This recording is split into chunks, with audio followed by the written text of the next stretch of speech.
नमः शिवाय। जय गंगा मैया। जैसा कि आप सभी जानते हैं, आज हम गंगा मैया के ऊपर कहानी सुनने जा रहे हैं और गंगा मैया के बारे में थोड़ा बहुत कुछ जानकारी लेने जा रहे हैं। हमें अपनी गंगा मैया को स्वच्छ रखना चाहिए और उनकी जितनी हो सके सफाई रखनी चाहिए।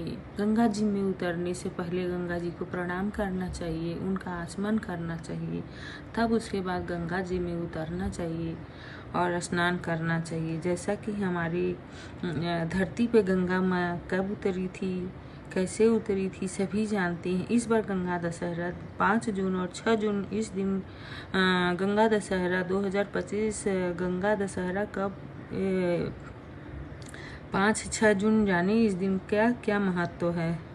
गंगा दशहरा का पर्व हर साल ज्येष्ठ माह में मनाया जाता है। साल 2025 में गंगा दशहरा पर्व जाने इस पर्व की जुड़ी कहानी। गंगा दशहरा पर्व हर साल ज्येष्ठ माह के शुक्ल पक्ष की तिथि के दिन मनाया जाता है,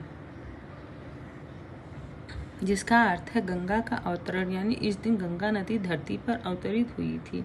इस साल 2025 में तिथि किस दिन पड़ रही है यह जानते हैं। जैसे गंगा दशहरा 2025 तिथि इस दिन 10वें तिथि की शुरुआत 4 जून 2025 को रात्रि 11:54 पर होगी। वहीं 10वीं तिथि समाप्त 5 जून 2025 रात 2:51 पर होगी। इस लिहाज से गंगा दशहरा का पर्व 5 जून 2025 को गुरुवार के दिन मनाया जाएगा। गंगा दशहरा 2025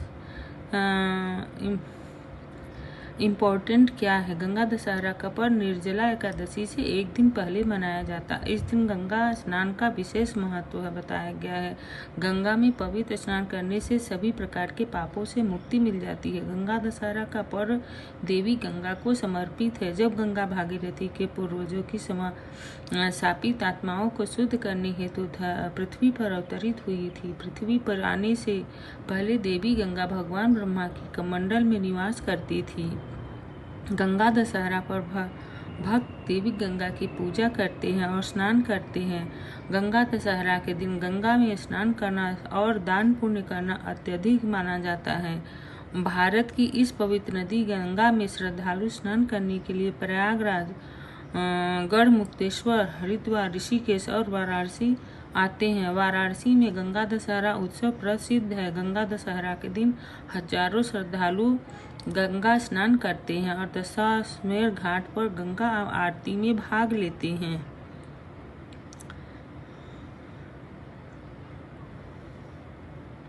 मान्यता है कि गंगा माँ को धरती पर उतारने के लिए भागीरथी जी ने तपस्या किया था और जब गंगा जी धरती पर आने लगी तब ऐसा पौराणिक कहना है, ऐसा शास्त्रों में लिखा हुआ है कि गंगा जी जब धरती पर आने लगी तो उनका वेग कौन सहन कर सकता है। तो बोलते हैं कि उनको शिव जी को मनाया गया, शिव जी को प्रसन्न किया गया। तब शिव जी गंगा माँ को अपनी जटा में रोप लिए, अपनी जटा में उनको रखते हैं। और देखे होंगे, सभी जानते होंगे कि शिव की जटा पे ही गंगा जी विराजती हैं। और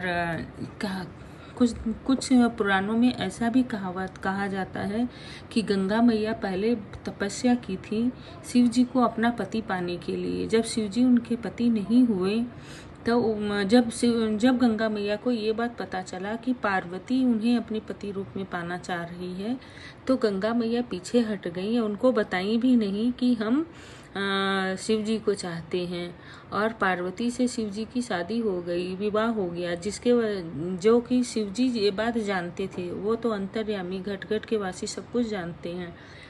तो गंगा को बुला के बोले कि गंगा, तुमने अपनी बहन के लिए त्याग किया है तो तुम हमारे शीश पर वास करोगी, ये मेरा तुम्हें वरदान है। ये तुम्हारे लिए हम एक वर देते हैं कि तुम जब धरती पर उतरोगी तुम मेरे शीश पर वास करोगी, मेरे शीश पर रहोगी। इसीलिए शीश गंगा अर्धंग पार्वती, तो शीश पर उनके गंगा जी विराजती। कहते हैं ना, जब त्याग करते हैं वो चीज़ सोने का हो जाता है।